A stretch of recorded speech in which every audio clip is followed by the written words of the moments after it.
ಓಯ್ ನೀನು ಯಾರೋ ಗೊತ್ತಿಲ್ಲ, ಆದರೆ ನಿನ್ನ ಜೊತೆ ಕಳೆಯೋ ಈ ರಾತ್ರಿ ಮಾತ್ರ ಅದ್ಭುತವಾಗಿರಬೇಕು, ಅರ್ಥ ಆಯ್ತಾ ಅಂತ ಮುಚ್ಕೊಳ್ತಿದ್ದ ಕಣ್ಣುಗಳಿಂದ ಅವನನ್ನು ಕೆರಳಿಸ್ತಾ ಹಿಡಿದ್ಲು ಹಾಸಿಗೆ ಮೇಲಿದ್ದ ರಂಜನಿ. ಮತ್ತಿನಿಂದ ಕೂಡಿದ ಅವಳ ಮಾತುಗಳು, ಅಮಲೇರಿಸೋ ನೋಟ ಅವನಲ್ಲಿ ಆಸೆಯನ್ನು ಅತೀವವಾಗಿ ಹೆಚ್ಚಿಸಿತು. ಇನ್ನೂ ತಡೆಯಲಾಗದೆ, ನೀನೇ ನೋಡ್ತೀಯ ಅಲ್ವಾ, ಈ ರಾತ್ರಿನ ಜೀವನದಲ್ಲಿ ಮರೆಯದ ಹಾಗೆ ಮಾಡ್ತೀನಿ ಅನ್ನುತ್ತಾ ರಂಜನಿ ಮೈನ ಆಸೆಯಿಂದ ಸವರ್ತಾ ಅವಳ ಕುತ್ತಿಗೆ ಬಳಿ ಗಟ್ಟಿಯಾಗಿ ಕಚ್ಚಿದ ಅವನು. ಅವಳಿಂದ ಜೋರಾದ ಉಸಿರು ಹೊರಬಂತು. ಆ ಶಬ್ದಕ್ಕೆ ಅವನಲ್ಲಿ ರಕ್ತ ಕುದಿಯತೊಡಗಿತು. ಅವಳ ಸೊಂಟವನ್ನು ಕೈಗಳಿಂದ ಬಂಧಿಸಿ ತನ್ನ ವಶಕ್ಕೆ ಪಡ್ಕೊಂಡ. ಅವನ ಕೈಗಳಲ್ಲಿ ನಲಿಗಿ ಹೋಗ್ತಾ ಇರೋ ರಂಜನಿ ಮೈಗೆ ಸಣ್ಣ ನೋವು ತಿಳಿಯುತ್ತಿದೆ. ಆದರೆ ಅದರಲ್ಲಿರೋ ಸುಖವನ್ನು ಅನುಭವಿಸ್ತಿರೋ ರಂಜನಿ ಮತ್ತಿನಲ್ಲಿ ಸಣ್ಣ ಸಣ್ಣ ಶಬ್ದಗಳನ್ನು ಮಾಡ್ತಿದ್ದಾಳೆ. ಮೆಲ್ಲನೆ ಅವಳಲ್ಲಿ ಆಸೆ ಹೆಚ್ಚಾಗಿ ಗಟ್ಟಿಯಾಗಿ ಅವನನ್ನು ಅಪ್ಕೊಂಡು ತನ್ನ ಕಾಲುಗಳಿಂದ ಅವನ ಕಾಲುಗಳನ್ನ ಹೆಣೆದ್ಲು. ರಂಜನಿ ಕೊಡ್ತಿರೋ ಸಹಕಾರಕ್ಕೆ ಇನ್ನಷ್ಟು ಕೆರಳಿ ಅವಳನ್ನು ಗಾಯಗೊಳಿಸ್ತಾ ಅವನು ತೃಪ್ತಿ ಪಡ್ತಾ ಆ ರಾತ್ರಿಯನ್ನು ಸುಂದರ ರಾತ್ರಿಯನ್ನಾಗಿ ಮಾಡಿಕೊಂಡ್ರು.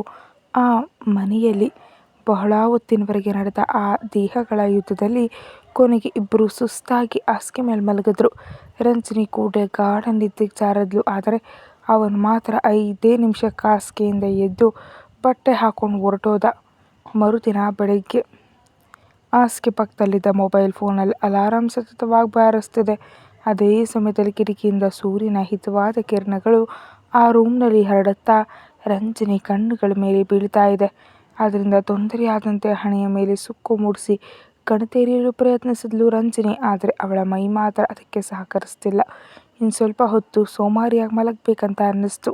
ಹಾಗೆ ಕಣ್ಣು ಮುಚ್ಕೊಂಡ್ಲು. ಆದರೆ ಅಷ್ಟರಲ್ಲೇ ಏನೋ ನೆನಪಾದಂತೆ ತಟ್ಟನೆ ಕಣ್ಣು ತೆರೆದ ರಂಜನಿ ಒಮ್ಮೆಲೆ ಎದ್ದು ಕೂತು ನಾನೆಲ್ಲಿದ್ದೀನಿ ಅಂದ್ಕೊಳ್ತಾ ಆ ರೂಮ್ನೆಲ್ಲ ನೋಡಿದ್ಲು. ಇದೇನೋ ಹೋಟೆಲ್ ರೂಮ್ ಥರ ಇದೆಯಲ್ಲ, ಯಾಕೆ ಅಸಲಿಗೆ ನಾನಿಲ್ಲಿ ಹೇಗೆ ಬಂದೆ ಅಂದ್ಕೊಳ್ತಾ ತಲೆಯೊಳಗೆ ಬೆರಳುಗಳನ್ನಿಟ್ಟು ಯೋಚಿಸಿದ್ಲು. ಆದರೆ ಎಷ್ಟು ಪ್ರಯತ್ನಿಸಿದ್ರೂ ಅವಳಿಗೆ ಏನೂ ನೆನಪಾಗಲಿಲ್ಲ. ಅದಕ್ಕೆ ಮೆಲ್ಲನೆ ಹಾಸಿಗೆಯಿಂದ ಕೆಳಗಿಳಿಯಲು ಪಕ್ಕಕ್ಕೆ ತಿರುಗಿದ ರಂಜನಿಗೆ ತನ್ನ ಹುಳ ಉಡುಪು ಕಂಡ ತಕ್ಷಣ ಗಾಬರಿಯಾದ್ಲು. ಅಷ್ಟರಲ್ಲಿ ಅನುಮಾನದಿಂದ ತಾನು ಸುತ್ತಕೊಂಡಿದ್ದ ಹೊದಿಕೆಯೊಳಗೆ ನೋಡಿಕೊಂಡ್ಳು. ಮೈ ಮೇಲೆ ನೂಲು ಎಳೆಯೂ ಇಲ್ಲದೆ ತನ್ನ ಬೆತ್ತಲೆ ಮೈ ಕಂಡ ತಕ್ಷಣ ಅಯ್ಯೋ ದೇವ್ರೇ, ಇದೇನು ಹೀಗೇಗಾಯಿತು, ರಾತ್ರಿಯೆಲ್ಲ ನಾನು ಯಾರ ಜೊತೆ ಇದ್ದೆ ಅಂದ್ಕೊಳ್ತಾ ಸುತ್ತಲೂ ನೋಡ್ತಾ ಅವಸರದಲ್ಲಿ ಹಾಸಿಗೆಯಿಂದ ಇಳಿಯೋದಕ್ಕೆ ಹೋದ್ಲು. ಆದರೆ ಅವಳ ಮೈಯೆಲ್ಲ ಹಸಿ ಗಾಯದಂತೆ ನೋವಾಗ್ತಿರೋದ್ರಿಂದ ಕದಲೋದಕ್ಕೂ ಆಗದೆ ನೋವಿನಿಂದ ಒಮ್ಮೆಲೆ ಅವಳ ಕಣ್ಣಲ್ಲಿ ನೀರು ಬಂತು. ಯಾಕೋ ಮುಖ ಪರಿಚಯ ಇಲ್ಲದ ವ್ಯಕ್ತಿ ತನ್ನ ಮೈಯನ್ನು ರಾತ್ರಿಯೆಲ್ಲ ಆಟದ ಗೊಂಬೆಯಂತೆ ಆಡ್ಕೊಂಡಿದ್ದಾನೆ ಎನ್ನೋ ಸತ್ಯ ಅವಳನ್ನು ಸುಮ್ಮನೆ ಇರೋದಕ್ಕೆ ಬಿಡ್ತಿಲ್ಲ. ನಿಜಕ್ಕೂ ಅವನು ಯಾರು, ಹೇಗಿರ್ತಾನೆ ಅಂತಲೂ ಗೊತ್ತಿಲ್ಲ. ಈಗ ಅವನಿಗಾಗಿ ನಾನು ಎಲ್ಲಿ ಅಂತ ಹುಡುಕಲಿ? ಒಂದು ವೇಳೆ ಅವನಿಂದ ನಾನು ಗರ್ಭಿಣಿಯಾದರೆ ಓ ಮೈ ಗಾಡ್ ಅಂದ್ಕೊಳ್ತಾ 2 ಕೈಗಳಲ್ಲಿ ಮುಖ ಮುಚ್ಕೊಂಡು ಅಳೋದಕ್ಕೆ ಶುರು ಮಾಡಿದ್ಲು ರಂಜನಿ. ಅಷ್ಟರಲ್ಲಿ ಅವಳ ಮೊಬೈಲ್ನಲ್ಲಿ ಮತ್ತೊಮ್ಮೆ ಅಲಾರಾಮ್ ಬಾರಿಸ್ತು. ಕಣ್ವರ್ಸ್ಕೊಳ್ತಾ ಮೊಬೈಲ್ ತೆಗೆದು ಅಲಾರಾಮ್ ಆಫ್ ಮಾಡಿದ ರಂಜನಿ ಹಾಗೆ ಅದರಲ್ಲಿ ಸಮಯವನ್ನು ನೋಡಿದ್ಲು. 9:15 ಆಗಿರೋದು ಕಂಡ ತಕ್ಷಣ ಆಫೀಸ್ಗೆ ತಡ ಆಗ್ತಿದೆ, ಇವತ್ತು ಪ್ರೆಸೆಂಟೇಷನ್ ಕೂಡ ಇದೆ. ಈಗ ನಾನು ನಡೆದಿದ್ದಕ್ಕೆ ಸಂಕಟ ಪಡೋದಕ್ಕಿಂತ ಆಫೀಸ್ಗೆ ಹೋಗೋದು ಮುಖ್ಯ. ಇಲ್ದಿದ್ರೆ ಇರೋ ಈ ಕೆಲಸ ಹೋಗುತ್ತೆ. ಅಸಲಿಗೆ ಆ CEO ಚಂಡಾಲ, ಮೀಟಿಂಗ್ ಮಿಸ್ ಆದರೆ ನನ್ನ ಸೀಟ್ನಿಂದ ಎಬ್ಬಿಸ್ಬಿಡ್ತಾನೆ ಅಂದ್ಕೊಳ್ತಾ ಬೇಗನೆ ಎದ್ದು ತನ್ನ ಮೇಲಿದ್ದ ಬೆಡ್ಶೀಟ್ ಸುತ್ತಕೊಂಡು ಬಾತ್ರೂಮ್ ಕಡೆ ಓಡ್ದ ರಂಜನಿ ಶವರ್ ಆನ್ ಮಾಡಿದ್ಲು. ಬಿಸಿ ನೀರು ಮೈ ಮೇಲೆ ಬೀಳ್ತಿದ್ರೆ ಅವಳ ಮೈ ಮೇಲಿರುವ ಗಾಯಗಳು ಉರಿತಿವೆ. ಆ ನೋವಿಗೆ ಅವಳ ಕಣ್ಣಿಂದ ಬಂದ ಕಣ್ಣೀರು ಆ ಶವರ್ ನೀರಿನಲ್ಲಿ ಸೇರು ಹೋಯಿತು. ಸ್ವಲ್ಪ ಹೊತ್ತಿನ ನಂತರ ಫ್ರೆಶ್ ಆಗಿ ಬಾತ್ರೂಮ್ ಹಾಕ್ಕೊಂಡು ಹೊರಗೆ ಬಂದ ರಂಜನಿ ನೇರವಾಗಿ ಹೋಗಿ ಡ್ರೆಸ್ಸಿಂಗ್ ಟೇಬಲ್ ಮುಂದೆ ನಿಂತಳು. ಬೆಳಗಿರುವ ಅವಳ ಮೈ ಮೇಲೆ ಅಲ್ಲಲ್ಲಿ ಕೆಂಪಗೆ ಕಲಿಯಾದ ಗುರುತುಗಳು ಜೊತೆಗೆ ಹಲ್ಲಿನ ಗಾಯಗಳು ಕಂಡವು. ಅವುಗಳನ್ನು ನೋಡ್ಕೊಂಡು ನಿಟ್ಟುಸಿರು ಬಿಡ್ತಾ, ನೀನು ಯಾರೋ ಗೊತ್ತಿಲ್ಲ, ಆದರೆ ರಾತ್ರಿಯೆಲ್ಲ ಚೆನ್ನಾಗಿ ಅನುಭವಿಸಿದ್ಯಾ. ಆದರೆ ಇದರ ಪರಿಣಾಮ ಹೇಗಿರುತ್ತೋ ತಿಳಿತಿಲ್ಲ. ಸದ್ಯಕ್ಕಂತೂ ನನ್ನ ಕೆಲಸ ಉಳಿಸ್ಕೊಳ್ಳೋದು ನನಗೆ ಮುಖ್ಯ. ಇಲ್ಲದಿದ್ದರೆ ಬೀದಿಗೆ ಬರಬೇಕಾಗತ್ತೆ. ನಿನ್ನ ಬಗ್ಗೆ ಆಮೇಲೆ ಯೋಚನೆ ಮಾಡ್ತೀನಿ ಅಂತ ಅಂದ್ಕೊಂಡು ಬೇಗ ರೆಡಿಯಾಗಿ ಹೊರಗೆ ಬಂದಳು. ಕೈಗಿದ್ದ ವಾಚ್ನಲ್ಲಿ ಮತ್ತೊಮ್ಮೆ ಸಮಯ ನೋಡಿ, ಈಗ ಮನೆಗೆ ಹೋಗಿ ಅಮ್ಮನಿಗೆ ಹೇಳಿ ಮತ್ತೆ ಆಫೀಸ್ಗೆ ಹೋಗೋದು ಅಂದರೆ ಸಮಯ ಬೇಕಾಗುತ್ತೆ. ನೇರವಾಗಿ ಆಫೀಸ್ಗೆ ಹೋದರೆ ಹೊರತು ನಾನು ಸರಿಯಾದ ಸಮಯಕ್ಕೆ ಹೋಗೋದಕ್ಕೆ ಸಾಧ್ಯ ಇಲ್ಲ ಅಂದ್ಕೊಳ್ತಾ ವೇಗವಾಗಿ ಆ ಹೋಟೆಲ್ನಿಂದ ಹೊರಗೆ ಬಂದು ಕ್ಯಾಬ್ ಹತ್ತಿದ್ಲು. ಅಣ್ಣ ಮೀಟಿಂಗ್ ಇದೆ, ತಡ ಆಗ್ತದೆ, ಸ್ವಲ್ಪ ಬೇಗ ಕರ್ಕೊಂಡು ಹೋಗಿ ಅಂತ ಹೇಳಿದ್ಲೆ ತನ್ನ ತಾಯಿಗೆ ಫೋನ್ ಮಾಡಿದ್ಲು ರಂಜಿನಿ. ಅತ್ತ ಕಡೆಯಿಂದ ಅವಳ ತಾಯಿ ಮಾಲತಿ ಕಾಲ್ ರಿಸೀವ್ ಮಾಡತ್ಲೆ, ರಂಜಿನಿ ಎಲ್ಲಿದೆಯಾ? ಆಫೀಸ್ ಟೈಮ್ ಆಯಿತು, ನೀನಿನ್ನು ಮನೆಗೆ ಬಂದಿಲ್ಲ ಅಂತ ಆತಂಕದಿಂದ ಕೇಳಿದ್ಲು. ಅಮ್ಮ ಸಾರಿ, ಬೆಳಗ್ಗೆ ಹೇಳೋ ಸ್ವಲ್ಪ ತಡ ಆಯಿತು, ಈಗ ಮನೆಗೆ ಬರೋಕ್ಕಾಗಲ್ಲ, ಅದಕ್ಕೆ ನೇರವಾಗಿ ಆಫೀಸ್ಗೆ ಹೋಗ್ತಿದ್ದೀನಿ, ನೀನು ಸುಮ್ಮನೆ ಗಾಬರಿ ಪಡಬೇಡ ಅಂತ ಹೇಳಿ ಫೋನ್ ಇಟ್ಬಿಟ್ಲು. ಅಷ್ಟು ಸುಂದರವಾದ ಹುಡುಗಿ ತನ್ನ ಅಣ್ಣ ಅಂತ ಕರೆಯುವಷ್ಟರಲ್ಲಿ ಬೇಜಾರಾದ ಆ ಕ್ಯಾಬ್ ಡ್ರೈವರ್ ಹೆಚ್ಚು ಹೊತ್ತು ಅವಳ ಮುಂದೆ ಇರೋದು ಇಷ್ಟವಿಲ್ಲದೆ ಕ್ಯಾಬ್ ವೇಗ ಹೆಚ್ಚಿ 5 ನಿಮಿಷದಲ್ಲಿ ಅವಳ ಆಫೀಸ್ ಮುಂದೆ ಬಿಟ್ಟ. ಕ್ಯಾಬ್ ಬಾಡಿಗೆ ಕೊಟ್ಟು ಥ್ಯಾಂಕ್ಸ್ ಅಣ್ಣ ಅಂತ ಒಳಗೆ ಓಡಿದ್ಲು ರಂಜಿನಿ. ಅವಳು ಒಳಗೆ ಕಾಲಿಡ್ತಿದ್ದಂತೆ ಆಫೀಸ್ನಲ್ಲಿರೋ ಹುಡುಗರ ದೃಷ್ಟಿ ಎಲ್ಲ ಅವಳ ಕಡೆ ತಿರುಗಿತು. ಆದರೆ ಅವರ ಕಣ್ಣಿಗೆ ಸಿಗದಂತೆ ಮೀಟಿಂಗ್ ಹಾಲ್ ಕಡೆ ಓಡಿದ್ಲು ರಂಜಿನಿ.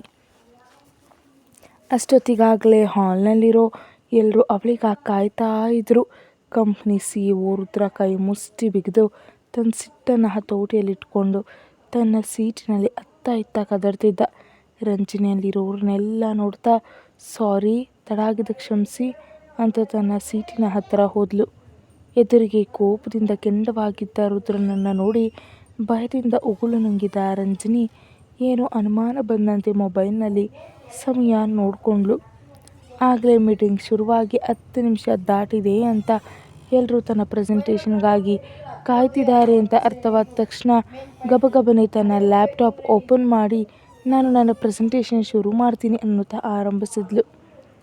ಚುರುಕಾದ ಕಣ್ಣುಗಳಿಂದ ಮುಖದಲ್ಲಿ ಆತ್ಮವಿಶ್ವಾಸದಿಂದ ತನ್ನ ಮಾತಿನ ಚಾಕಚಕ್ಯತೆಯನ್ನು ತೋರಿಸ್ತಾ ರಂಜಿನಿ ನಡೆಸಿದ ಪ್ರೆಸೆಂಟೇಷನ್ ನೋಡಿದ ತಕ್ಷಣ ಅಷ್ಟರವರೆಗೆ ಅವಳ ಮೇಲೆ ಸ್ವಲ್ಪ ಕೋಪದಲ್ಲಿದ್ದ ಕ್ಲೈಂಟ್ಸ್ ಕೂಡ ಮೆಲ್ಲನೆ ಪ್ರಭಾವಿತರಾಗಿ ಅವಳನ್ನೇ ನೋಡ್ತಾ ಕೂತರು. ಅದನ್ನು ಗಮನಿಸಿದ ರುದ್ರ ಕೂಡ ಕೋಪ ಕಡಿಮೆ ಮಾಡಿಕೊಂಡು ತನ್ನ ಗಮನವನ್ನು ರಂಜಿನಿ ಮೇಲಿಟ್ಟ. ಮೇಲಿಂದ ಕೆಳಗಿನವರೆಗೆ ಎಲ್ಲಿ ನೋಡಿದ್ರೂ ಎಲ್ಲೂ ಕೂಡ ವಂಕೆ ತೆಗೆಯೋದಕ್ಕೆ ಸಾಧ್ಯ ಇಲ್ಲದ ನೈಸರ್ಗಿಕ ಸುಂದರಿ ರಂಜಿನಿ. ಕೆಲಸದ ವಿಷಯದಲ್ಲಿ ಸೀನಿಯರ್ ಆಗಿದ್ದು ಎಲ್ಲರ ಜೊತೆ ಗೌರವದಿಂದ ನಡ್ಕೊಳ್ತಾಳೆ. ಆಗೊಮ್ಮೆ ಈಗೊಮ್ಮೆ ಇಂಥ ಸಣ್ಣ ಪುಟ್ಟ ತಲೆನೋವುಗಳನ್ನ ಹೊರತುಪಡಿಸಿದ್ರೆ ಅವಳಿಂದ ದೊಡ್ಡ ತೊಂದರೆ ಏನಿಲ್ಲ. ಅದಕ್ಕೆ ಅವಳನ್ನ ಏನು ಅನ್ನೋದಕ್ಕಾಗ್ತಾ ಇಲ್ಲ ರುದ್ರಾಗೆ. ಒಟ್ಟಿನಲ್ಲಿ 2 ಗಂಟೆಗಳ ಕಾಲ ಸತತವಾಗಿ ಮಾತಾಡಿ ಪ್ರೆಸೆಂಟೇಷನ್ ಮುಗಿಸಿದ ರಂಜಿನಿ ಕೊನೆಯದಾಗಿ ನಿಮ್ಮ ತಾಳ್ಮೆಗೆ ಥ್ಯಾಂಕ್ ಯು ಸೋ ಮಚ್ ಅಂತ ಹೇಳಿ ವಾಟರ್ ಬಾಟಲ್ ತಗೊಂಡು ನೀರು ಕುಡಿದ್ಲು. ಅವಳು ನೀರು ಕುಡಿಯೋ ಶೈಲಿಯನ್ನು ನೇರವಾಗಿ ನೋಡ್ತಿದ್ದ ರುದ್ರ ಸುತ್ತಲೂ ಎಲ್ಲರೂ ಚಪ್ಪಾಳೆ ತಟ್ಟೋ ಶಬ್ದಕ್ಕೆ ಈ ಲೋಕಕ್ಕೆ ಬಂದ. ಪರ್ಫೆಕ್ಟ್ ರುದ್ರ, ಈ ಪ್ರಾಜೆಕ್ಟ್ ನಿಮ್ಮ ಕಂಪ್ನಿಗೆ ಕೊಡ್ತೀವಿ, ನಾಳೆ ಕೆಲಸಗಳನ್ನ ಪೂರ್ಣಗೊಳಿಸ್ಕೊಳ್ಳೋಣ ಅಂದ ಕ್ಲೈಂಟ್ಸ್ಗಳಲ್ಲಿ ಒಬ್ಬ ವ್ಯಕ್ತಿ. ಖಂಡಿತ, ಥ್ಯಾಂಕ್ ಯು ಅಂತ ನಗ್ತಾ ಹೇಳೋವರೆಗೆ ಹ್ಯಾಂಡ್ ಶೇಕ್ ನೀಡಿದ ರುದ್ರ. ಆಮೇಲೆ ಅವರು ರಂಜಿನಿ ಕೂಡ ಅಭಿನಂದಿಸ್ತಾ ತುಂಬ ಚೆನ್ನಾಗಿತ್ತು ರಂಜಿನಿ, ನೈಸ್ ಪ್ರೆಸೆಂಟೇಷನ್ ಅಂದರು. ಥ್ಯಾಂಕ್ ಯು ಅನ್ನುತ್ತಾ ನಕ್ಕಳು ರಂಜಿನಿ. ಆಮೇಲೆ ಮೀಟಿಂಗ್ ಹಾಲ್ನಿಂದ ಎಲ್ಲರೂ ಒಬ್ಬೊಬ್ಬರಾಗಿ ಹೊರಗೆ ಹೋದರು. ಕೊನೆಯದಾಗಿ ರಂಜಿನಿ ಕೂಡ ಹೋಗ್ತಿರುವಾಗ 1 ನಿಮಿಷ ಎಂಬ ಗಂಭೀರವಾಗಿ ಅಂದ ರುದ್ರ.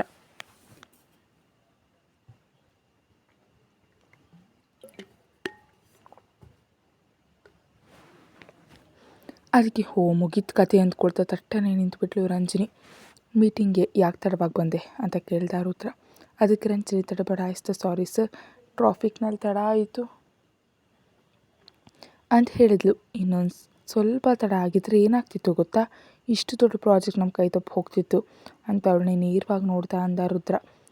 ಆಗ ಹಾಗೇನಾಗಲಿವಲ್ಲ ಸರ್, ನಾನು ಪ್ರೆಸೆಂಟೇಷನಿಂದ ಪ್ರಾಜೆಕ್ಟ್ ಬರುವಂತ ಮಾಡಿದ್ನಲ್ಲ ಅಂತ ಮುಸಿ ನಗ್ತಾ ಅಂದು ರಂಜಿನಿ. ಈ ಅತಿ ಆತ್ಮವಿಶ್ವಾಸ ಒಳ್ಳೆಯದಲ್ಲ. ನೀನು ಇಂಟರ್ವ್ಯೂಗಾಗಿ ಮೊದಲ ಬಾರಿ ಆಫೀಸಿಗೆ ಬಂದಿದ್ದ ದಿನ ನಿನ್ನಲ್ಲಿದ್ದ ತಾಳ್ಮೆ ಈ ದಿನ ಕಾಣ್ತಿಲ್ಲ. ಈಗ ಪ್ರಾಜೆಕ್ಟ್ ಓಕೆ ಆಗಿರೋದ್ರಿಂದ ಬಿಡ್ತಿದ್ದೀನಿ, ಇನ್ನೊಮ್ಮೆ ಹೀಗಾದರೆ ನಿನಗೆ ಮೆಮೊ ನೀಡಬೇಕಾಗುತ್ತೆ, ಈಗ ನೀನು ಹೋಗಬಹುದು ಅಂದ ರುದ್ರ. ಅದಕ್ಕೆ ಮುಖ ಸಿಂಟರಿಸ್ಕೊಂಡು ತನ್ನ ಸೀಟಿಗೆ ಹೋದ ರಂಜಿನಿ ಸ್ವಲ್ಪ ರಿಲ್ಯಾಕ್ಸ್ ಆಗಿ ತನ್ನ ಕುರ್ಚಿಯಲ್ಲಿ ಹಿಂದಕ್ಕೆ ವಾಲಿ ಕೂದ್ಲು. ಆಗ ಒಮ್ಮೆಲೆ ಅವಳ ಗತಕಾಲ ಅವಳ ಕಣ್ಣು ಮುಂದೆ ಬಂತು. ಮಾಲತಿ ಮತ್ತು ಚಂದ್ರ ಅವರ ಒಬ್ಬಳೇ ಮಗಳು ರಂಜಿನಿ. ಇಬ್ಬರು ಅವಳನ್ನು ಅಕ್ಕರೆಯಿಂದ ಬೆಳೆಸಿದ್ರು. ಎಲ್ಲರೂ ಸಂತೋಷವಾಗಿ ಸಾಕ್ತಿದೆ ಅನ್ನೋ ಸಮಯದಲ್ಲಿ ಒಂದು ಘಟನೆ ಅವಳ ಜೀವನವನ್ನು ಅಲುಗಾಡಿಸ್ತು. ಒಂದಿನ ರಂಜಿನಿ ತಂದೆ ಚಂದ್ರ ಹಠಾತ್ತಾಗಿ ಮಗದೊಬ್ಬ ಮಹಿಳೆಯನ್ನು ಮದುವೆ ಮಾಡಿಕೊಂಡು ಮನೆ ಕರ್ಕೊಬಂದರು. ಎಷ್ಟೋ ಪ್ರೀತಿಯಿಂದ ನೋಡ್ಕೊಳ್ಳೋ ಗಂಡ ಹೀಗೆ ಬೇರೊಬ್ಬ ಹುಡುಗಿಯನ್ನು 2ನೇ ಮದುವೆ ಮಾಡ್ಕೊಳ್ಳೋದನ್ನು ಸಹಿಸಲಾಗದ ಮಾಲತಿ ಮಗಳನ್ನು ಕರ್ಕೊಂಡು ಮನೆಯಿಂದ ಹೊರಗೆ ಬಂದುಬಿಟ್ರು. ಆ ದಿನದಿಂದ ಕೈಗೆ ಸಿಕ್ಕ ಕೆಲಸ ಮಾಡ್ತಾ ಎಷ್ಟೋ ಕಷ್ಟಪಟ್ಟು ರಂಜನಿಯನ್ನು ಬೆಳೆಸಿದ್ಲು ಮಾಲತಿ. ಅವಳಿಗೆ ಅವಳ ಗೆಳತಿ ಕವಿತಾ ಸಹಾಯ ಮಾಡ್ತಿದ್ಲು. ಮಧ್ಯದಲ್ಲಿ ತನ್ನ ಗಂಡ ಚಂದ್ರ ಬಂದೇನಾದರೂ ಸಹಾಯ ಮಾಡಬೇಕೆಂದು ನೋಡಿದರೂ ಆತ್ಮಗೌರವ ಇರೋ ಮಾಲತಿ ಅವನನ್ನು ದೂರವೇ ಇಡ್ತಾ ಬಂದಳು. ಆ ಘಟನೆಗಳಿಂದ ತಾಯಿಯ ಹಠದಿಂದಲೇ ತಂದೆ ದೂರವಾಗ್ತಿದ್ದಾನೆ ಅಂದುಕೊಂಡಿದ್ಲು ರಂಜನಿ. ಕಾಲ ಯಾರಿಗೂ ಕಾಯ್ದೆ ಮುಂದೆ ಸಾಗುತ್ತಲೇ ಇತ್ತು. ರಂಜನಿ 10ನೇ ತರಗತಿಗೆ ಬಂದಳು. ಆ ಸಮಯದಲ್ಲಿ ಒಂದು ದಿನ ಬೆಳಿಗ್ಗೆ ತನ್ನ ತಂದೆ ಧ್ವನಿಗೆ ಏಳಿಸಿದ್ರಿಂದ ಖುಷಿಯಾಗ್ತಾ ಒಮ್ಮೆಲೆ ಹಾಸಿಗೆಯಿಂದ ಏಳೋದಕ್ಕೆ ಹೋದಳು. ಆದರೆ ಅಷ್ಟರಲ್ಲೇ ತನ್ನ ತಾಯಿಯ ಅಳುವಿನಿಂದ ಕೂಡಿದ ಕೂಗು ಕೇಳಿಸಿದ್ರಿಂದ ಹಾಗೆ ನಿಂತುಬಿಟ್ಲು ರಂಜನಿ. ಎಷ್ಟು ಬಾರಿ ಹೇಳಿದ್ರು ಮತ್ತೆ ಮತ್ತೆ ನಮ್ಮ ಜೀವನಕ್ಕೆ ಯಾಕೆ ಬರ್ತೀಯಾ? ಪ್ರೀತಿಸಿ ಮದುವೆ ಆದ ನನ್ನನ್ನೇ ಮೋಸ ಮಾಡಿದೆ, ಇನ್ನು ಮತ್ತೆ ನಿನ್ನ ಹತ್ರ ಹೇಗೆ ಬರ್ತೀನಿ ಅಂದ್ಕೊಂಡಿದೀಯಾ ಅಂತ ಕಿರಿಸ್ತಿದ್ದಾಳೆ ಮಾಲತಿ. ನಾನು ನಿನಗೆ ಮೋಸ ಮಾಡಬೇಕಂತ ಅಂದ್ಕೊಳ್ಳಿಲ್ಲ ಮಾಲತಿ. ನೀನೇ ನನಗೆ ವಾರಸುದಾರನನ್ನು ಕೊಡಲು ಆಗಲಿಲ್ಲ. ಒಬ್ಬಳು ಹೆಣ್ಮಗು ಹುಟ್ಟಿದ ಮೇಲೆ ನಮಗೆ ಇದು ಸಾಕು. ಇದನ್ನೇ ಚೆನ್ನಾಗಿ ಓದಿಸಿ ದೊಡ್ಡ ಕೆಲಸಕ್ಕೆ ಸೇರಿಸೋಣ ಅಂದೆ. ತಕ್ಷಣ ಮಕ್ಕಳು ಆಗದಂತೆ ಆಪ್ರೇಷನ್ ಕೂಡ ಮಾಡಿಸ್ಕೊಂಡೆ. ಆದರೆ ನನಗೆ ವಾರಸುದಾರ ಬೇಕು. ಅದಕ್ಕೆ ಇನ್ನೊಂದು ಮದುವೆ ಮಾಡಿಕೊಂಡೆ. ನೋಡಿದ್ಯಲ್ಲ, ಅವಳು ತಕ್ಷಣ ಗಂಡು ಮಗುವನ್ನು ಕೊಟ್ಟಳು. ಅದೇ ಕೆಲಸ ನೀನು ಮಾಡಿದರೆ ಇವತ್ತು ನಿನಗೆ ನಿನ್ನ ಮಗಳಿಗೆ ಈ ಪರಿಸ್ಥಿತಿ ಬರ್ತಿರಲಿಲ್ಲ ಅಂದ ಚಂದ್ರ. ಆ ಮಾತುಗಳನ್ನ ಕೇಳಿದ ರಂಜನಿ ಮನಸ್ಸಿನಲ್ಲಿ ಭೂಕಂಪ ಆದಂತಾಯಿತು. ತನ್ನ ತಂದೆ ಮನಸ್ಸಲ್ಲಿ ತನ್ನ ಬಗ್ಗೆ ಇಷ್ಟೊಂದು ಕೀಳು ಭಾವನೆ ಇದೆ ಅಂತ ಅವಳಿಗೆ ಅಲ್ಲಿವರೆಗೆ ಗೊತ್ತೇ ಇರಲಿಲ್ಲ. ಅಷ್ಟರಲ್ಲಿ ಮಾಲತಿ ಮಾತಾಡ್ತಾ, ನೀವು ಮಾಡಬೇಕಾದನ್ನ ಮಾಡಿದ್ದೀರಿ. ನಾನು ಕೂಡ ನಿಮಗೆ ತೊಂದರೆ ಕೊಡದೆ ನನ್ನ ಮಗಳನ್ನು ಕರ್ಕೊಂಡು ಬಂದಿದ್ದೀನಿ. ಆದರೆ ನೀವು ಹೀಗೆ ಪ್ರತಿ ಬಾರಿ ಬಂದು ನಮಗೆ ಯಾಕೆ ತೊಂದರೆ ಕೊಡ್ತಿದ್ದೀರಿ? ನಮ್ಮ ಜೀವನಕ್ಕೆ ಬರಬೇಡಿ ಅಂತ ನಿಮಗೆ ಎಷ್ಟೋ ಬಾರಿ ಹೇಳಿದ್ದೀನಿ ಅಂತ ಆಕ್ರೋಶದಿಂದ ಅಂದ್ಲು ಮಾಲತಿ. ನೋಡು ಮಾಲತಿ, ನಾನು ಹೇಳೋದನ್ನು ಕೇಳು. ನಡೆದಿದ್ದನ್ನೆಲ್ಲ ಮರೆತುಬಿಡು. ನೀನು ಮತ್ತು ರಂಜನಿ ನನ್ನ ಜೊತೆ ಮನೆಗೆ ಬನ್ನಿ. ನನ್ನ 2ನೇ ಹೆಂಡತಿ ತಮ್ಮನಿಗೆ ರಂಜನಿನ ಕೊಟ್ಟು ಮದುವೆ ಮಾಡೋಣ. ಆಮೇಲೆ ಎಲ್ಲರೂ ಸೇರಿ ಆ ಮನೆಯಲ್ಲಿ ಸುಖವಾಗಿರಬಹುದು ಅಂದ ಚಂದ್ರ. ಆ ಮಾತು ಕೇಳಿದ ಮಾತಿಗೆ ಚಂದ್ರ ಯಾಕೆ ಬಂದಿದ್ದಾನೆ ಅಂತ ಅರ್ಥ ಆಯಿತು. ಅದಕ್ಕೆ ಹಾಗೆ ನಿನ್ನ ಭಾವ ಮೈದುನ ಏನು ಮಾಡ್ತಾನೆ ಅಂತ ಕೇಳಿದ್ಲು. ಅವನಿಗೆ ಯಾರ ಕೈ ಕೆಳಗೂ ಕೆಲಸ ಮಾಡೋ ಅಗತ್ಯ ಇಲ್ಲ. ಊರಲ್ಲಿ ಬೇಕಾದಷ್ಟು ಜಮೀನಿದೆ, ಗೇಣಿ ಬರುತ್ತೆ, ರಾಜನಾಗಿ ಬದುಕ್ತಾನೆ ಅಂತ ಹೆಮ್ಮೆಯಿಂದ ಹೇಳ್ದ. ಆ ಮಾತಿಗೆ ಮಾಲತಿ ಜೋರಾಗಿ ನಗ್ತಾ, ಅಷ್ಟು ದೊಡ್ಡ ವ್ಯಕ್ತಿಗೆ ನನ್ನ ಮಗಳು ಹೆಂಡತಿಯಾಗಿ ಸರಿ ಹೋಗಲ್ಲ. ಆದರೂ ನೀನು ನನ್ನ ಬಿಟ್ಟಿದ್ದು ನನ್ನ ಮಗಳಿಗಾಗಿ ಅಂತ ಹೇಳಿಯೇ ಬಿಟ್ಟೆ. ಇನ್ನು ನಮ್ಮ ಬಗ್ಗೆ ನೀನು ಯೋಚಿಸೋ ಅಗತ್ಯ ಇಲ್ಲ. ನನ್ನ ಮಗಳಿಗೆ ನಾನು ಈಗಲೇ ಮದುವೆ ಮಾಡಬೇಕಂತ ಅಂದ್ಕೊಂಡಿಲ್ಲ.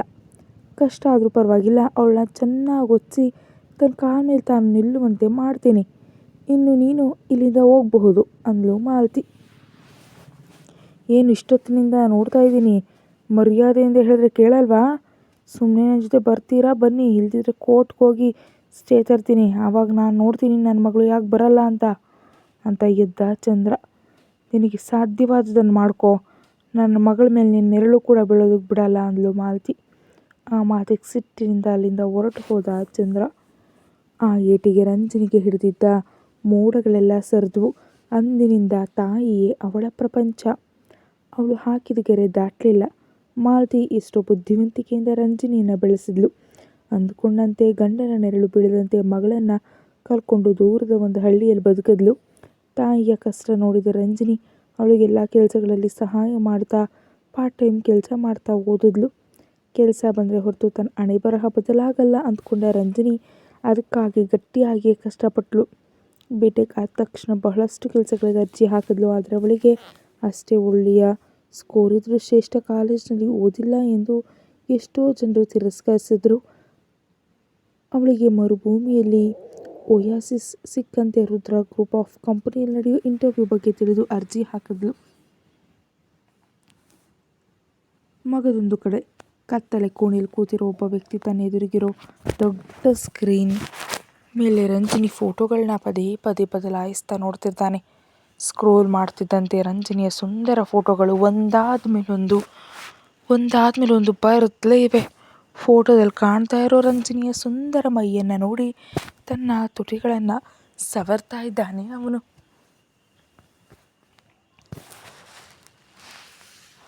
ಅವುಗಳನ್ನು ನೋಡುತ್ತಿದ್ದಂತೆ ಅವನ ಕಣ್ಣುಗಳಲ್ಲಿ ಕಾಮ ಕುದಿತಿದೆ. ಅಷ್ಟರಲ್ಲಿ ಕರೆಂಟ್ ಹೋಗಿದ್ದರಿಂದ ಸ್ಕ್ರೀನ್ ಆಫ್ ಆಯಿತು. ಅದಕ್ಕೆ ಅವನು ಒಮ್ಮೆಲೆ ಎದ್ದು, ಯಾರಲ್ಲಿ ಪವರ್ ಯಾಕೆ ಹೋಯ್ತು, 1 ನಿಮಿಷದಲ್ಲಿ ಪವರ್ ಬರಬೇಕು, ಇಲ್ದಿದ್ರೆ ಅಂತ ಹುಚ್ಚನಂತೆ ಕಿರ್ಚೋದಕ್ಕೆ ಶುರು ಮಾಡ್ದ. ಅವನ ಕಿರುಚಾಟ ಮುಗಿಯೋ ಮುನ್ನವೇ ಕೆಲವೇ ಕ್ಷಣಗಳಲ್ಲಿ ಕರೆಂಟ್ ಬಂತು. ಅದೇ ಸಮಯದಲ್ಲಿ ಆ ಕೋಣೆಯೊಳಗೆ ಒಬ್ಬ ಮಹಿಳೆ ನುಗ್ಗಿ ಬಂದಳು. ಅವಳನ್ನ ನೋಡ್ತಿದ್ದಂತೆ ಅವನ ಬಾಯಿ ತಾನಾಗೆ ಮುಚ್ಕೊಂತು. ಕತ್ತಲೆ ಕೋಣೆಯಲ್ಲಿ ಕೂತು ಪದೇ ಪದೇ ರಂಜಿನಿ ಫೋಟೋಗಳನ್ನ ನೋಡ್ತಿದ್ದಾಗ ಕರೆಂಟ್ ಹೋಗಿದ್ದು ಅವನಿಗೆ ನಿಜಕ್ಕೂ ಜೋರಾಗಿ ಕಿರ್ಚಬೇಕು ಅನ್ನಿಸ್ತು. ಹಾಗಾಗಿ ಅವನು ಜೋರಾಗಿ ಕಿರ್ಚ್ದ. ಅಲ್ಲಿಗೆ ಬಂದ ಒಬ್ಬ ಮಹಿಳೆ, ವೀರ್, ಏನಿದು ಕಿರ್ಚಾಟ? ಇದು ಮನೆ ಅಂದ್ಕೊಂಡಿದ್ಯಾ ಅಥವಾ ಮೀನು ಮಾರುಕಟ್ಟೆ ಅಂದ್ಕೊಬಿಟ್ಟಿದ್ಯಾ? ಹುಚ್ಚಿನ ಥರ ದಿನ ಇಡೀ ಅವಳು ಫೋಟೋ ನೋಡ್ತಾ ಇರ್ತೀಯ, ರಾತ್ರಿ ಮಾತ್ರ ನಾನು ಬೇಕು, ಸ್ವಲ್ಪ ಹೊತ್ತು ಅವಳನ್ನ ನೋಡ್ತಿದ್ರೆ ಸಾಯ್ತೀಯಾ ಅಂತ ಕಿರ್ಚಿದ್ಲು. ಏನೋ ನಿಜವಾಗಿಯೂ ಸತ್ತು ಹೋಗ್ತೀನೋ ಏನೋ ಅವಂತಿ, ಅವಳು ನನ್ನ ಪ್ರಾಣವೇ ಅಂದ. ಹಾಗಾದರೆ ನಾನಾರು ಅಂತ ಕೋಪದಿಂದ ಕೇಳಿದ್ಲು ಅವಂತಿ. ನೀನು ನನ್ನ ಅವಶ್ಯಕತೆ ಅಂದ ವೀರ್. ಆ ಮಾತು ಕೇಳಿದವಂತಿ ತಲೆ ಚಚ್ಕೊಳ್ತಾ, ಏನಾದರೂ ಅಂದರೆ ಹೀಗೆ ಮಾತಾಡ್ತೀಯ, ನಿನಗೋಸ್ಕರ ನನ್ನ ಗಂಡನ ಮಕ್ಕಳನ್ನ ಬಿಟ್ಟು ಬಂದೆ ನೋಡು, ನಂಗೆ ಸಿಗಬೇಕು ಬುದ್ಧಿ, ಎಲ್ಲಿಯಾದರೂ ಹೋಗಿ ಸಾವು ಅಂತ ಸಿಟ್ಟಿನಿಂದ ಹೊರಟು ಹೋದ್ಲು. ಹೋಗ್ತಿದ್ದವಳನ್ನ ನೋಡಿ ವಕ್ರವಾಗಿ ನಕ್ಕು ಮತ್ತೆ ರಂಜಿನಿ ಫೋಟೋ ನೋಡ್ತಾ ಲಾವಣಿಯನ್ನು ಸುರಿಸಲು ಶುರು ಮಾಡ್ದ. ಮಗದೊಂದು ಕಡೆ ಮುಂದಿನ ಮಿನಿಸ್ಟರ್ ಆಗಲಿರೋ ಚಂದ್ರ ತನ್ನ ಮನೆಯಲ್ಲಿ 2ನೇ ಹೆಂಡತಿ ಮೋನಿತಾ, ಮಗಳು ಸುರಭಿ ಹಾಗೂ ಮಗ ವಿರಾಟ್ ಜೊತೆ ತಿಂಡಿ ತಿಂತಿದ್ದಾನೆ. ಸುರಭಿ ಮತ್ತು ವಿರಾಟ್ ಇಬ್ಬರು ಅವಳಿ ಮಕ್ಕಳು. 19 ವರ್ಷ ವಯಸ್ಸಿನ ಇಬ್ಬರಲ್ಲಿ ಸುರಭಿ ಮೆಡಿಸಿನ್ ಓದ್ತಿದ್ರೆ, ವಿರಾಟ್ ಬಿಟೆಕ್ ಮುಗಿಸಿದ್ದಾನೆ. ಕೇಳ್ಚಂದ್ರ, ಈಗ ನೀನು ಎಷ್ಟು ಜಾಗರೂಕತೆಯಿಂದ ಇರಬೇಕಾದ ಸಮಯ. ಇನ್ನು ಕೆಲವೇ ದಿನಗಳಲ್ಲಿ ನೀನು ಮಿನಿಸ್ಟರ್ ಆಗಲಿದ್ಯಾ. ಈ ಸಮಯದಲ್ಲಿ ನಿನ್ನ ಮೊದಲೇ ಹೆಂಡತಿ ಮತ್ತು ಮಗಳ ಬಗ್ಗೆ ಬೇರೆಯವರಿಗೆ ತಿಳಿದರೆ ನಿನ್ನ ಸ್ಥಾನಕ್ಕೆ ತೊಂದರೆ ಆಗುತ್ತೆ ಎಂದು ತಿಂಡಿ ತಿನ್ನುತ್ತಲೇ ಅಂದ್ಲು ಅವನ 2ನೇ ಹೆಂಡತಿ ಮೋನಿತಾ. ಹೌದು ಮೋನಿತಾ, ನಂಗೆ ಗೊತ್ತು, ಅದಕ್ಕೆ ಫೇಕ್ ಲಾಯರ್ ನೋಟಿಸ್ ಕಳಿಸಿದ್ದೀನಿ.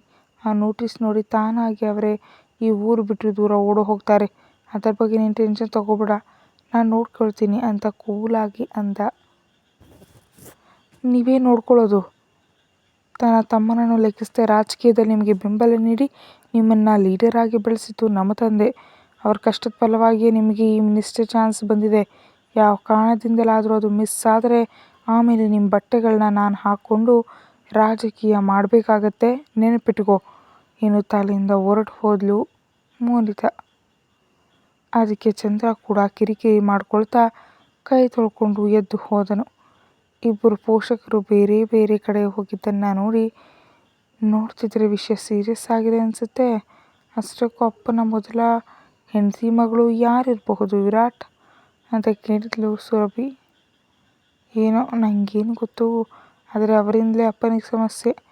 ಅಮ್ಮ ಅಪ್ಪ ಜಗಳ ಮಾಡ್ಕೊಳ್ತಾ ಇದ್ದಾರೆ, ಅವ್ರ ಬಗ್ಗೆ ನಮಗೇನು ಬೇಡ, ನನ್ನ ಕಾಲೇಜಿಗೆ ಟೈಮ್ ಆಯಿತು, ನಾನು ಹೊರಡ್ತೀನಿ ಜಾಯ್ ಅಂತ ಎದ್ದು ಹೊರಗೆ ಹೋದ ವಿರಾಟ್. ಹೋಗ್ತಿರೋ ಅವನನ್ನು ನೋಡಿ, ಇವನೇನು ಹೀಗೆ ಮಾತಾಡ್ತಿದ್ದಾನೆ, ಅಗತ್ಯ ಇಲ್ಲಾಂದರೆ ಹೇಗೆ, ನಿನ್ನ ಸಣ್ಣ ವಿಷಯವ, ಅಪ್ಪ ಅಮ್ಮ ಇಬ್ಬರು ಸೇರಿ ಪದವಿಗೋಸ್ಕರ ದೊಡ್ಡಮ್ಮನನ್ನು ಮತ್ತು ಅಕ್ಕನನ್ನು ಏನಾದರೂ ಮಾಡುವಂತಿದ್ದಾರೆ. ಎಷ್ಟೇ ಆದರೂ ಅವರು ಈ ಮನೆಯವರೇ, ನಾನಿರುವಾಗ ಅವ್ರಿಗೆ ಏನೂ ಆಗೋದಕ್ಕೆ ಬಿಡಬಾರ್ದು ಅಂತ ಮನಸ್ಸಿನಲ್ಲಿ ಯೋಚಿಸ್ತಾ ತಟ್ಟೆಯಲ್ಲಿ ಆಟ ಆಡ್ತಾ ಇದ್ಲು ಸುರಭಿ.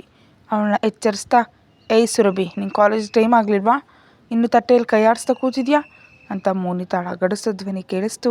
ಆ ಧ್ವನಿಗೆ ಈ ಲೋಕಕ್ಕೆ ಬಂದ ಸುರಭಿ, ಆಗ್ತಿದೆ ಮಮ್ಮಿ, ಹೋಗ್ತಿದ್ದೀನಿ ಅನ್ನುತ್ತಾ ಕೂಡಲೇ ತಟ್ಟೆಯಲ್ಲಿ ಕೈ ತೊಳೆದು ಬ್ಯಾಗ್ ತೊಗೊಂಡು ಓಡಿ ಹೋದ್ಲು. ಅನವಶ್ಯಕವಾಗಿ ಮಕ್ಕಳ ಮುಂದೆ ಹೆಸರು ತಂದೆ, ಅವಳು ಅವ್ರ ಬಗ್ಗೆನೂ ಯೋಚಿಸ್ತಿರ್ತಾಳೆ, ಇನ್ನೊಮ್ಮೆ ಅವ್ರ ಮುಂದೆ ಇವ್ರ ಬಗ್ಗೆ ಮಾತಾಡಬಾರ್ದು ಅಂದ್ಕೊಂಡು ಮೋನಿತಾ ಲೇಡೀಸ್ ಕ್ಲಬ್ಗೆ ಹೊರಟು ಹೋದ್ಲು. ಮರುದಿನ ಬೆಳಿಗ್ಗೆ ರಂಜಿನಿ ಗಾಢವಾಗಿ ನಿದ್ದೆ ಮಾಡ್ತಾ ಇದ್ದಾಳೆ. ಪುಟ್ಟ, ಹೇಳಮ್ಮ, ನಿನಗೆಷ್ಟು ಇಷ್ಟವಾದ ತಿಂಡಿ ಮಾಡಿದ್ದೀನಿ ಹೇಳು ಅಂತ ಮಗಳನ್ನು ಪ್ರೀತಿಯಿಂದ ಎಬ್ಸಿದ್ರು ಮಾಲತಿ.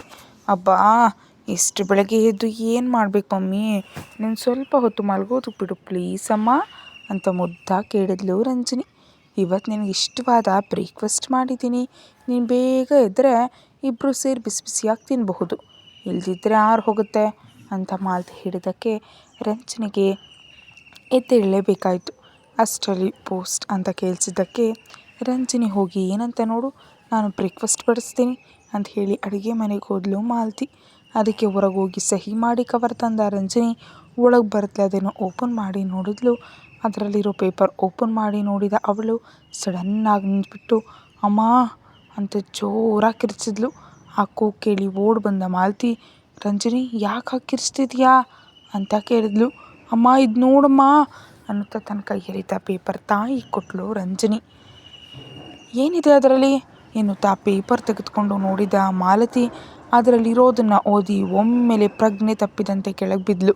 ಕತೆ ಮುಂದುವರಿಯುತ್ತೆ. ಹೆಚ್ಚಿನ ವಿಡಿಯೋಗಾಗಿ ಚಾನಲ್ಗೆ ಸಬ್ಸ್ಕ್ರೈಬ್ ಮಾಡಿ ಮತ್ತು ವಿಡಿಯೋವನ್ನು ಮುಂಚಿತವಾಗಿ ನೋಡಲು ಚಾನಲ್ಗೆ ಮೆಂಬರ್ಶಿಪ್ ತಗೊಳ್ಳಿ. Thank you.